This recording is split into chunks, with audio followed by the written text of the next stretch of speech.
Good morning students, myself Rajan and today here I am teaching you the accounts subject. Account subject में मैं 11th class की accountancy पढ़ाने जा रहा हूं। 11th क्लास की अकाउंटेंसी में यूनिट नंबर 3 जिसका नाम है journal proper, lecture number 13। Guys जो हमारे जो पिछले लेक्चर्स हुए हैं, पिछले लेक्चर में हमने जो टॉपिक कवर किए हैं वो है purchase of goods, sale of goods, purchase of assets, sale of assets. हम उन्हें कैश पर परचेज करते हैं, क्रेडिट पर परचेज करते हैं। पार्टली पेमेंट से रिलेटेड हमने कुछ जर्नल एंट्री की, फुली पेमेंट से रिलेटेड जर्नल एंट्री की और साथ ही साथ ट्रेड डिस्काउंट से रिलेटेड कर ली, कैश डिस्काउंट से रिलेटेड भी कर ली। सर सेल्स रिटर्न और परचेज रिटर्न वाली जर्नल एंट्री भी कर ली, उसमें भी ट्रेड डिस्काउंट और कैश डिस्काउंट अगर इंक्लूड होकर आई तो उससे रिलेटेड भी कर ली। सर बैड डेब्ट से रिलेटेड भी कर ली, बैड डेब्ट और सेल रिटर्न दोनों कंबाइन वाली भी कर ली। श्योर। और उसके बाद एक्सपेंसेस की एंट्री भी हम कर चुके थे। आज हम जो करेंगे वो होगी लॉसेस की एंट्री, वो होगी लॉसेस की एंट्री। चलिए सर बताइए लॉसेस क्या होता है। देखिए लॉसेस होते हैं नुकसान, फर्म के नुकसान यानी कि बिजनेस के नुकसान, फर्म के नुकसान अर्थात बिजनेस के नुकसान। सर ये क्या होते हैं, ये किस अकाउंट से जुड़े हुए होते हैं? ये नॉर्मली जुड़े होते हैं नॉमिनल अकाउंट से। बिल्कुल सर, जो एक्सपेंस होते हैं, जो एक्सपेंडिचर्स होते हैं, जो लॉसेस होते हैं, जो हमारे इनकम्स होती हैं, गेन्स होती हैं, प्रॉफिट्स होते हैं बिजनेस के, अर्निंग होती है बिजनेस की, वो सब किससे जुड़ी होती हैं? वो नॉमिनल अकाउंट से जुड़ी होती हैं। और जो पर्सन्स होते हैं वो पर्सनल अकाउंट से जुड़े होते हैं। और एसेट एंड लायबिलिटीज किससे जुड़ी होती हैं? रियल अकाउंट से जुड़ी होती है। सो नॉमिनल अकाउंट से जुड़ी हुई है। नॉमिनल अकाउंट का रूल है डेबिट में all expenses and losses, all expenses and losses. Credit में all income and gain, all income and gain. चलिए सर, डेबिट में all expenses and losses and credit में all income and gain. Sir ये losses है तो ये किस column से जुड़े हुए हैं? सर ये डेबिट वाले कॉलम से जुड़े हुए हैं तो इनका बैलेंस होगा डेबिट, इनका बैलेंस होगा डेबिट। चलिए सर ये भी हमें क्लियर हो गया कॉन्सेप्ट हमारा। हाँ जी सर ये डेबिट होते हैं, बिल्कुल डेबिट होते हैं।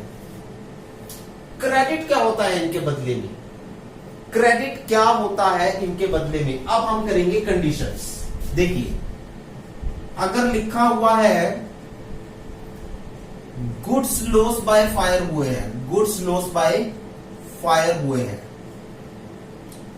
गुड्स लॉस बाय फायर हुए हैं। सर लॉस बाय फायर क्या होता है जरा हमें बताएंगी?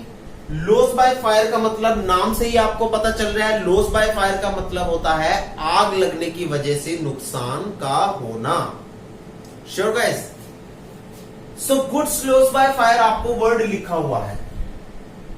जब गुड्स लॉस बाय फायर लिखा हुआ है तो आपके सामने दो चीजें आउटपुट होती हैं, एक गुड्स और एक लॉस बाय फायर।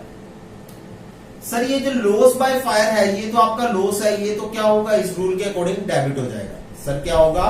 डेबिट होगा। सर बदले में गुड्स के बदले में, गुड्स को यहां हम नाम दे देंगे परचेज का, गुड्स को यहां पर हम नाम दे देंगे परचेजेस का।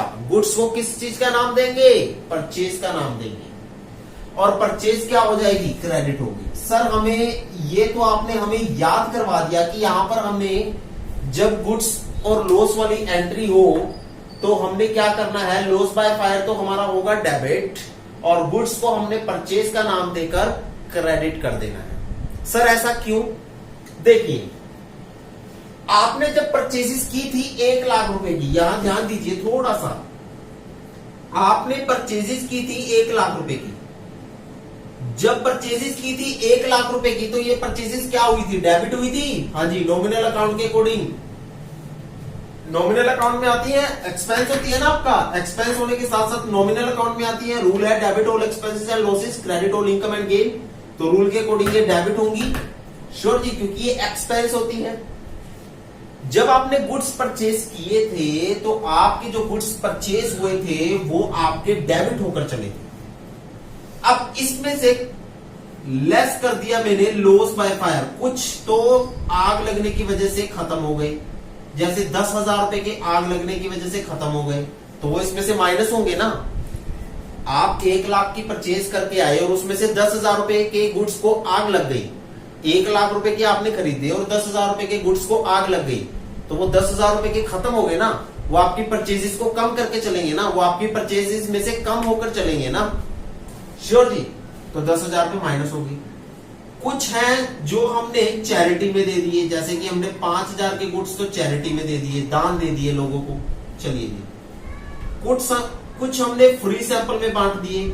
सर फ्री सैंपल में क्यों बांटते हैं भैया? फ्री सैंपल में बांटना पड़ता है जब आप एक न्यू प्रोडक्ट लॉन्च करते हो, अपने प्रोडक्ट की बेस्ट एडवर्टीजमेंट के लिए, अपने प्रोडक्ट के बेस्ट रिजल्ट्स के लिए आप उन प्रोडक्ट्स को फ्री सैंपल में डिस्ट्रीब्यूट करते हो। श्योर, आपने 5,000 के फ्री सैंपल में डिस्ट्रीब्यूट करे तो वो भी परचेज को कम करके चलेंगे, चैरिटी में दिए वो भी परचेज को कम करके चलेंगे, लॉस बाय फायर हो गए, आग लगने की वजह से खत्म हो गए तो वो भी परचेज को कम करके चलेंगे। और कुछ गुड्स है जो आपके चोरी हो गए, that is loss by theft हो गए, लॉस बाय थेफ्ट हो गए, तो वो भी आपकी परचेज को कम करके चलेंगे। हाँ जी सर, 5,000 की गुड्स लॉस बाय थेफ्ट हो गए तो वो भी आपकी परचेज को कम करके चलेंगे। अब नेट परचेज कितनी रही आपके पास? नेट परचेज कितनी रही देखिए, नेट परचेज 10, 10, 20 और 25, एक में से 25 गया, 75,000 की रही। कितने की रही? 75,000 की। देखिए जब आपने गुड्स परचेज किए थे तो परचेजेस आपकी डेबिट हुई थी, परचेज करते समय परचेजेस डेबिट होती हैं क्योंकि ये हमारा खर्चा होती है, नॉमिनल अकाउंट से जुड़ी होती है। रूल होता है debit all expenses and losses, credit all income and gain, तो रूल के अकॉर्डिंग ये एक्सपेंस होती हैं और ये डेबिट होकर चलती है। चलिए सर, जब हमने परचेजेस की थी वो डेबिट हुई थी, हाँ जी। उस परचेजेस में से कुछ गुड्स तो खत्म हो गए आग लगने की वजह से, तो वो परचेजेस को कम करके चलेंगे, लॉस बाय फायर परचेजेस को कम करके चलेंगे। कुछ गुड्स खत्म हो गए चैरिटी की वजह से, तो वो चैरिटी भी परचेजेस को कम करके चलेगी। कुछ गुड्स खत्म हो गए फ्री सैंपल में डिस्ट्रीब्यूट करने की वजह से, तो वो फ्री सैंपल डिस्ट्रीब्यूशन भी हमारी गुड्स की परचेजेस को कम करके चलेगा। कुछ गुड्स खत्म हो गए लॉस बाय थेफ्ट की वजह से, तो जो लॉस बाय थेफ्ट हुई है वो भी हमारी परचेजेस को कम करके चलेगी।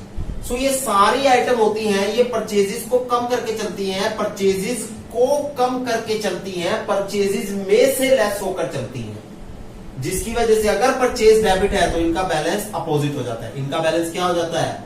इनका बैलेंस क्रेडिट हो जाता है। देखिए अगर परचेज डेबिट है तो इन केसेस के समय परचेज क्या हो जाती है? इन केसेस के समय परचेज क्रेडिट हो जाती है।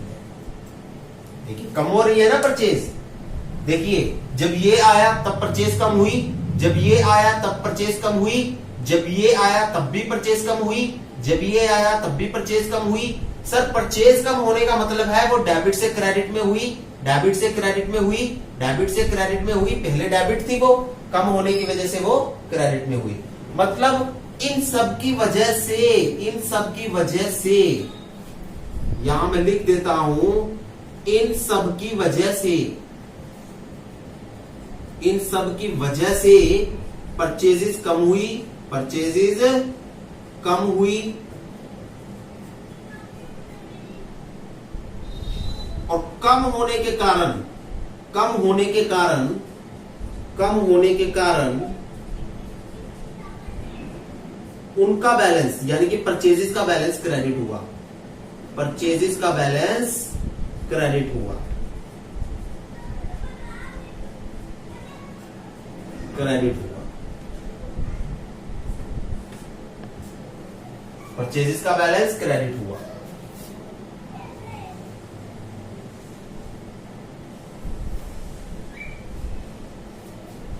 श्योर जी, थोड़ा सा क्लैरिटी से लिख देता हूं।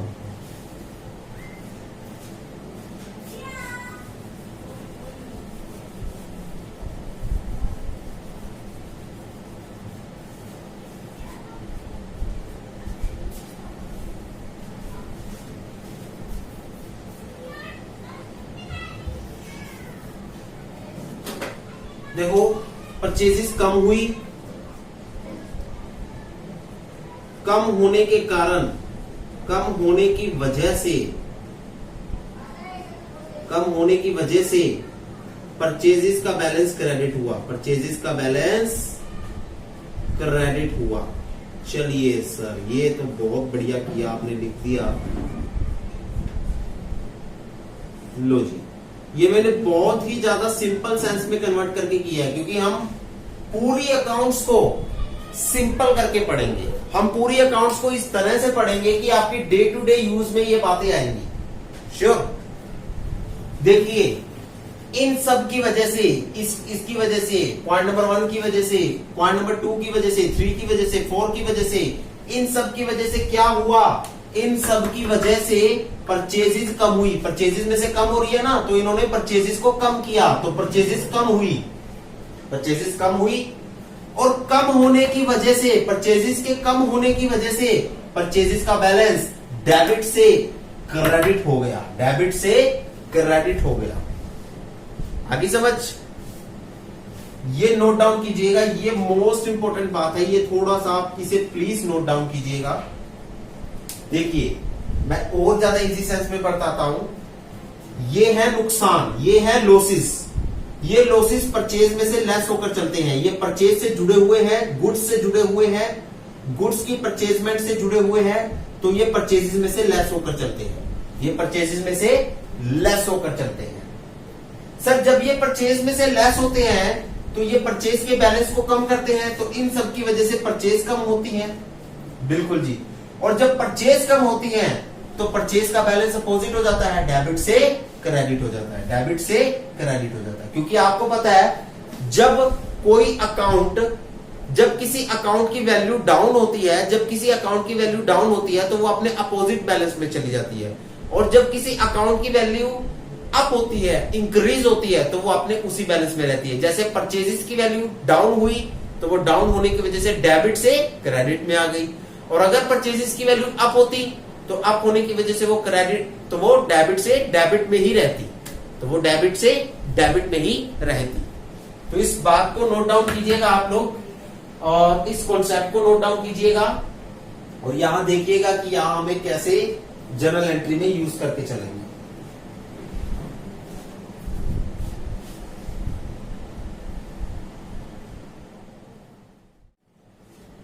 सो आपके सामने क्वेश्चन आता है, क्वेश्चन कुछ इस तरह से होगा,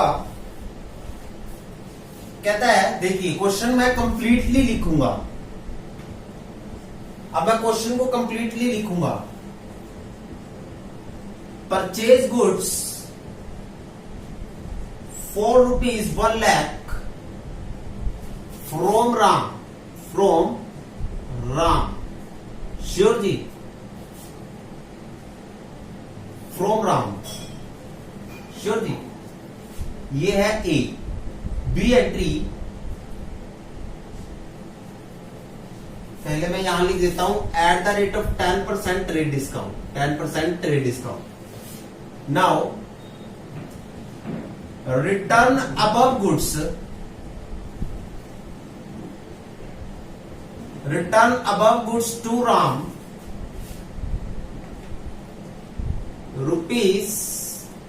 ₹10,000 invoice price, ₹10,000 invoice price.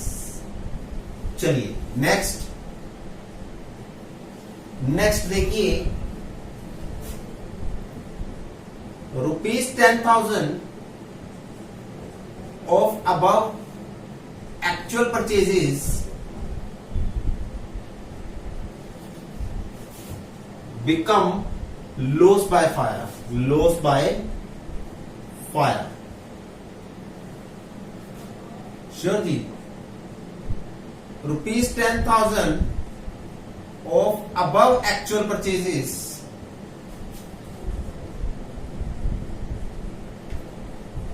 become loss by theft। देखिए ये हमारे पास 4 केसेस आए हैं। सर ये बहुत ज्यादा डिफिकल्ट क्वेश्चन कर दिया, कोई बात नहीं, अभी हम इजी करेंगे इसे।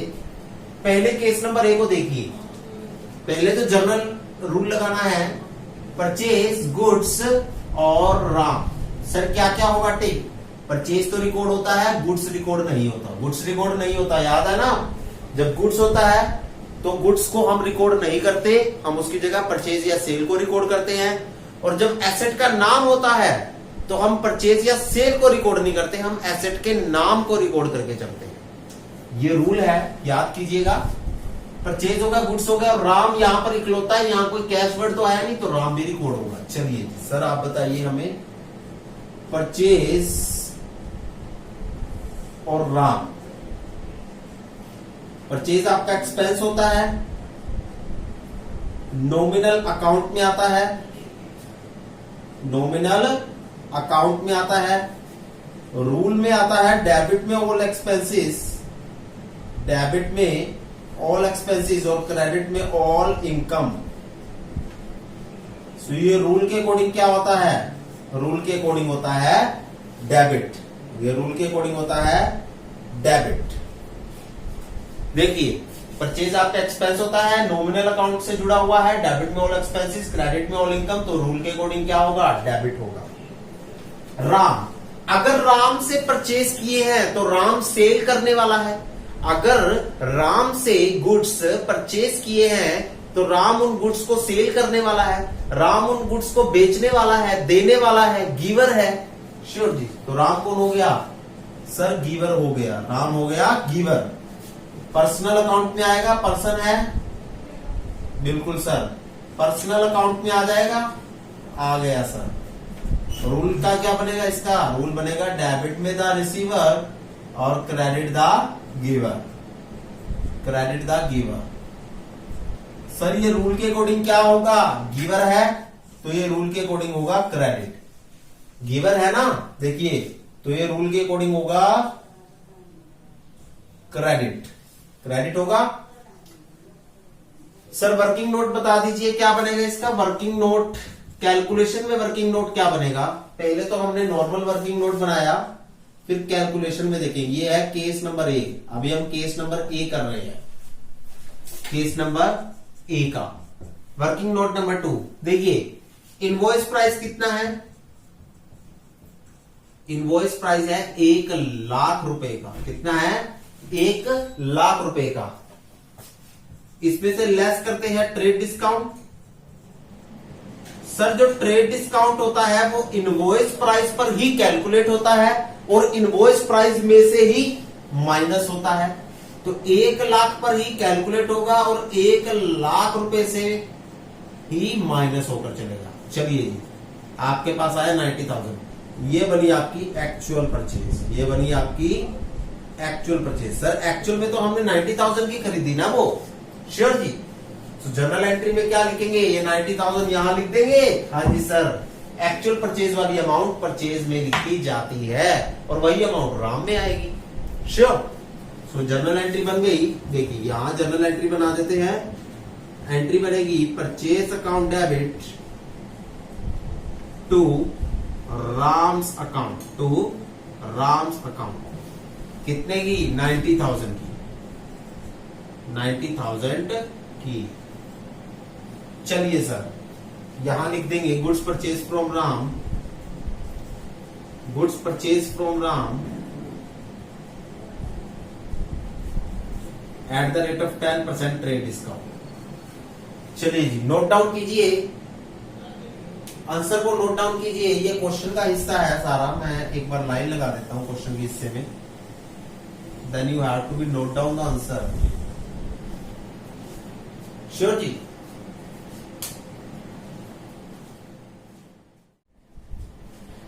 केस नंबर बी देखिए, कहता आपने रिटर्न किए हैं above goods to Ram 10,000 invoice price पर। देखिए केस नंबर बी का वर्किंग नोट देखिए, इनवॉइस प्राइस कितना है? 10,000। आपने 10,000 इनवॉइस प्राइस वाले माइनस आपने 10,000 राम को रिटर्न किए हैं goods, return goods to Ram, मतलब राम को रिटर्न किए हैं गुड्स जिनकी कीमत है 10,000 इनवॉइस प्राइस। जिनकी कीमत है 10,000 इनवॉइस प्राइस। अब ये इनवॉइस प्राइस दे रखा है आपको, तो इसमें से ट्रेड डिस्काउंट माइनस होगा ही होगा, क्योंकि हमें एक्चुअल रिटर्न निकालनी है। इनवॉइस प्राइस कितना है? 10,000 है ऐसा। लेस कर देंगे ट्रेड डिस्काउंट। ट्रेड डिस्काउंट कितना है? 10% है, तो कितना हो गया? 1,000 हो गया। हमेशा ट्रेड डिस्काउंट इनवॉइस प्राइस पर ही कैलकुलेट होता है और इनवॉइस प्राइस में से ही माइनस हो जाता है। चलिए सर, तो ये कितना बना? 1,000 बना, माइनस हो गया और बनी अमाउंट 9,000। ये 9,000 क्या होगी? ये होगी आपकी एक्चुअल रिटर्न। ये होगी आपकी actual return, actual purchase return, actual purchase return. Sure ji. अब ये देखिए, पहले हमने परचेज किए थे, फिर हमने रिटर्न किए, तो ये क्या बन गई? परचेज रिटर्न बन गई। वर्किंग नोट नंबर 2 देखिए, जो परचेज रिटर्न होती है वो क्या होती है? सर अगर परचेज हमारी डेबिट होती है तो purchase return opposite of purchase होती है, अपोजिट ऑफ परचेज होती है। श्योर जी। तो इसका बैलेंस क्या हो जाएगा? क्रेडिट हो जाएगा। क्या हो जाएगा? क्रेडिट हो जाएगा। और बदले में पर्सन का नाम आएगा, तो राम आएगा। जिस पर्सन को रिटर्न की है उस पर्सन का नाम आएगा। जिस पर्सन को वापस की है, परचेज किया हुआ सामान जिस पर्सन को वापस किया है उस पर्सन का नाम आएगा, सर राम आएगा। अगर परचेज रिटर्न क्रेडिट हो रही है तो राम क्या हो जाएगा? अपोजिट हो जाएगा, डेबिट हो जाएगा। सिंपल। अगर ये क्रेडिट हो रही है तो ये डेबिट हो जाएगा। और सर रूल के अकॉर्डिंग देखिए तो राम इन गुड्स को रिसीव करने वाला है, राम रिसीव करने वाला है, वापस का माल रिसीव करने वाला है। जो हम माल वापस कर रहे हैं, जो हम गुड्स वापस कर रहे हैं, उनको रिसीव करने वाला है। तो ये क्या होगा? ये डेबिट होकर चलेगा। ये क्या होगा? ये डेबिट होकर चलेगा। चलिए सर, आप हमें जर्नल एंट्री करवा दीजिए। लो जी, अभी करवा देते हैं। जर्नल एंट्री क्या बनेगी? Ram's account debit, Ram's account debit, Ram's account debit to purchase return account, to purchase return account, purchase return account. कितना? एक्चुअल वाली अमाउंट लिखनी है, एक्चुअल वाली अमाउंट लिखनी है, एक्चुअल वाली अमाउंट लिखनी है। तो यहां लिख देना है return goods to Ram, invoice price 10,000, invoice price 10,000 at the rate of 10% trade discount. चलिए जी, पूरी बात लिख दी, नरेशन कंप्लीट। चलो जी, नोट डाउन कीजिए केस नंबर बी को। देखिए, हमने 10,000 रुपए के इनवॉइस प्राइस पर रिटर्न किए थे, तो इनवॉइस प्राइस पर रिटर्न किए थे तो उसमें से ट्रेड डिस्काउंट का माइनस होगा ही होगा ना। हाँ जी, ट्रेड डिस्काउंट इस पर ही कैलकुलेट होता है, इसी में से माइनस हो जाता है। ओके जी, 1,000 कैलकुलेट हुआ, 10% दे रखा है ना ट्रेड डिस्काउंट। देखिए, हाँ जी, तो 1,000 कैलकुलेट हुआ इस पर। श्योर जी। और 1,000 इसमें से माइनस हो गया, तो एक्चुअल परचेज रिटर्न कितनी रही? 9,000 की रही। तो परचेज रिटर्न आपकी क्रेडिट होती है और बदले में डेबिट क्या होता है? जिस पर्सन को वापस की है वो पर्सन डेबिट होता है। और वैसे भी अगर आप एज यूजुअल देखें तो राम उस वापस किए हुए माल को रिसीव कर रहा है, तो राम क्या होगा? डेबिट होकर चलेगा। श्योर जी। चलिए जी सर, अमाउंट कौन सी लिखेंगे? यही 9,000 लिखेंगे। 9,000 हमने लिख दी। नोट डाउन कीजिए। सो नेक्स्ट आपका है केस नंबर सी और केस नंबर डी, जिसकी मैं कंबाइन एंट्री करूंगा। इनकी मैं कंबाइन एंट्री करूंगा। सर ध्यान से देखिए, केस नंबर सी और केस नंबर डी में क्या है?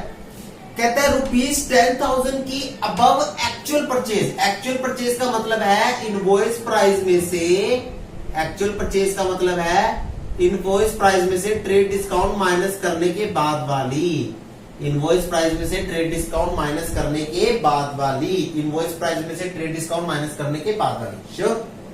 सो कहता है 10,000 रुपए एक्चुअल परचेज के क्या होंगे? Loss by fire. और 10,000 रुपए की एक्चुअल परचेज क्या होगी? Loss by theft. तो ये लॉस बाय फायर आ गया, लॉस बाय थेफ्ट आ गया। परचेज वर्ड आ गया, परचेज वर्ड आ गया। अगर आपको परचेज वर्ड ना लिखा हो और गुड्स लिखे हो तो वो भी परचेज में कन्वर्ट हो जाएगा। श्योर जी, अगर परचेज वर्ड ना लिखा हो, गुड्स लिखे हो तो वो भी परचेज में कन्वर्ट हो जाएगा। यहां परचेज वर्ड लिखा हुआ है तो very good. Loss by fire क्या होती है?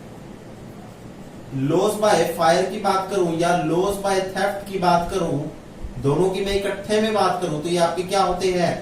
सर ये हमारे लॉसेस होते हैं, आपने हमें बताया। और आपने बताया कि ये नॉमिनल अकाउंट से जुड़े हुए होते हैं, और आपने बताया कि इनका रूल लगता है डेबिट में all expenses and losses, debit में ऑल एक्सपेंसेस एंड लॉसेस, और क्रेडिट में all income and gain, all income and gain. तो ये रूल के अकॉर्डिंग क्या हो जाएंगे? सर ये रूल के अकॉर्डिंग हो जाएंगे डेबिट। क्या हो जाएंगे? डेबिट हो जाएंगे। चलिए सर, आपने हमें बता दिया कि ये रूल के अकॉर्डिंग डेबिट होंगे। और ये परचेज को कम करते हैं। हाँ जी सर, परचेज को कम करते हैं, तो परचेजेस इनके बदले में क्या हो जाएगी? ये परचेज को कम करते हैं, परचेज को कम करते हैं। मैंने बताया था ना कि ये परचेज को कम करते हैं, तो परचेज का बैलेंस क्या हो जाएगा? क्रेडिट हो जाएगा। परचेजेस को कम करते हैं ना। दीज लॉसेस, ये लॉसेस, यहां से देखिए, यहां लिखूंगा कि ये लॉसेस परचेज को कम करते हैं, तो इनका बैलेंस हो जाएगा क्रेडिट। चलिए जी सर, अब हम इनकी कंबाइन एंट्री करें। हाँ जी सर, यहां लिख देते हैं loss by fire account debit. देखिए, loss by fire account debit, loss by theft account debit, loss by theft account debit. Sure ji, to purchases, to purchases. चलिए जी, कितनी थी? 10,000 लॉस बाय फायर थी, 10,000 लॉस बाय थेफ्ट थी। 10,000 loss by fire थी और 10,000 loss by theft थी। 10,000 क्या थी? Loss by theft.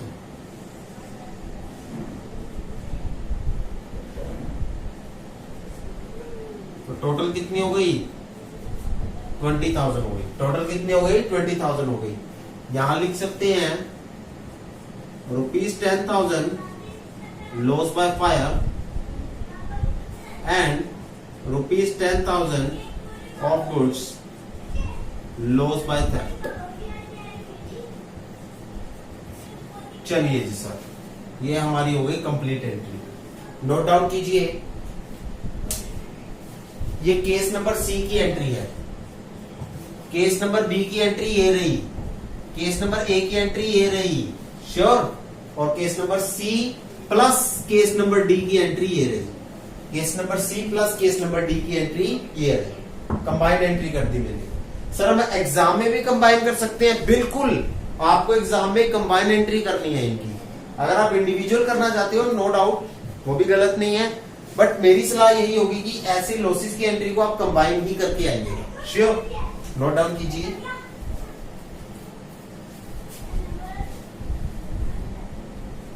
जो नेक्स्ट क्वेश्चन है हमारा, नेक्स्ट क्वेश्चन चैरिटी से रिलेटेड है।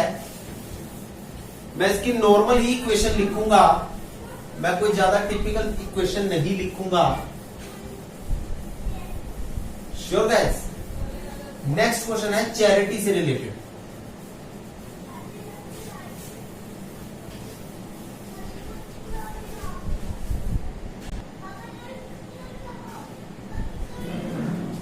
देखिए गाइस, आपके पास इक्वेशन है ₹10,000 goods given away as charity. 10,000 रुपए के गुड्स हमने चैरिटी में दे दिए and ₹10,000 goods distributed as free sample, और 10,000 रुपए के गुड्स हमने फ्री सैंपल में डिस्ट्रीब्यूट कर दिए। जनरल एंट्री देखिए, अब यहां देखिए, एक तो गुड्स आ गया, गुड्स आ गया, चैरिटी आ गया, चैरिटी आ गया, फ्री सैंपल आ गया, फ्री सैंपल आ गया। सर सपोज करिए ए नंबर, ये ए है और ये बी है। चलिए जी, यहां गुड्स क्या बन जाएगा? परचेज बन जाएगा, और ये परचेज को कम करती है ना, तो परचेज का बैलेंस क्या हो जाएगा? क्रेडिट। श्योर जी। और चैरिटी, चैरिटी देखिए परचेजेस कम हो रही हैं, परचेजेस क्या हो रही हैं, रिड्यूस हो रही है, तो क्या हो जाएगी, क्रेडिट। श्योर जी। और चैरिटी, चैरिटी आपका लॉस है, चैरिटी आपका लॉस है, लॉस होने की वजह से ये नॉमिनल अकाउंट में आएगा, रूल लगेगा डेबिट में all expenses and losses, credit में all income and gain, credit which all income and gain. तो ये रूल के अकॉर्डिंग क्या हो जाएगा, डेबिट हो जाएगा, रूल के अकॉर्डिंग डेबिट हो जाएगा। चलिए सर, चैरिटी भी लॉस है और इसी तरह चैरिटी के साथ साथ फ्री सैंपल भी लॉस है, चैरिटी के साथ साथ फ्री सैंपल भी हमारा लॉस है। ये भी कहां आएंगे, नॉमिनल अकाउंट में आएंगे। रूल क्या बनेगा, debit all expenses and losses, credit all income and gain. तो रूल के अकॉर्डिंग ये क्या होंगे, रूल के अकॉर्डिंग ये डेबिट होंगे, चलेंगे। श्योर जी। और ये भी परचेज को रिड्यूस करेंगे तो परचेज क्या हो जाएगी, क्रेडिट। तो देखिए ए की जर्नल एंट्री क्या हो जाएगी, देखिए चैरिटी डेबिट हो रही है, परचेजेस क्रेडिट हो रही है, तो एंट्री हो जाएगी charity account debit to purchases. यहां मैं अलग अलग एंट्री करके दिखा रहा हूं ताकि आपको समझ आ जाए अच्छे से। Charity account debit to purchases कितने से, 10,000 से। चलिए जी 10,000 रुपीज से। श्योर जी। केस नंबर बी में क्या एंट्री होगी, केस नंबर बी में होगी free sample account debit to purchases account, free sample account debit to purchase account. कितने से, 10,000 रुपए से। यहां लिख देंगे goods given away as charity और यहां लिख देंगे goods given away as free sample.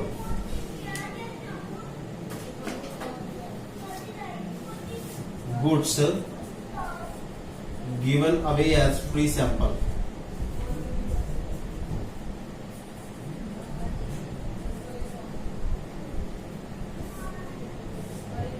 चलिए सर, ये दोनों की दोनों नोट डाउन कर लीजिए। ये इस क्वेश्चन का आंसर है। श्योर जी, ये पिछले का आंसर था। चलिए नोट डाउन कर लीजिए।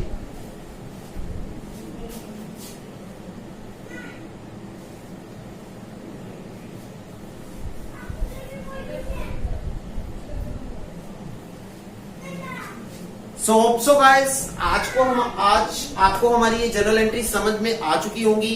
सो गाइस, आज के लिए इतना ही काफी। So thank you so much guys, have a nice day.